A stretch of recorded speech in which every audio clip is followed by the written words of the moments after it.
Le statu quo n'est plus une option s'agissant de l'audiovisuel public.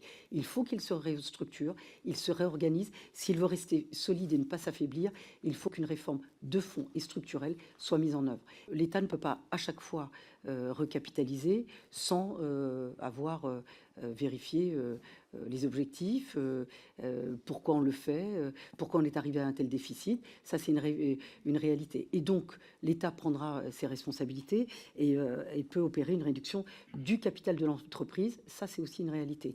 Ensuite, qu'il y ait un échange avec la tutelle régulier, ça aussi, c'est une réalité. Mais c'est vrai qu'aujourd'hui, ce qui pèse sur l'audiovisuel public, c'est très exigeant.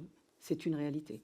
Et donc, c'est ce que je vous ai répondu. Suite au rapport de la Cour des comptes, il y a eu des échanges, il y a eu des réponses.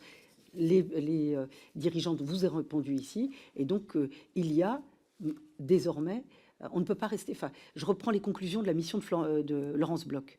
Le statu quo n'est plus une option s'agissant de l'audiovisuel public. Il faut qu'il se restructure, il se réorganise. S'il veut rester solide et ne pas s'affaiblir, il faut qu'une réforme de fond et structurelle soit mise en œuvre. Et le financement qui est aujourd'hui sanctuarisé par notamment grâce aux 2 sénateurs Vial et Lafont que nous avons pu faire adopter avec une part de TVA sanctuarisée désormais, ça permet d'avoir un peu d'oxygène sur le financement garanti, mais il faut aussi qu'en face, il y ait une réforme structurelle. Tous les rapports parlementaires vont dans le même sens, quelle que soit la couleur politique.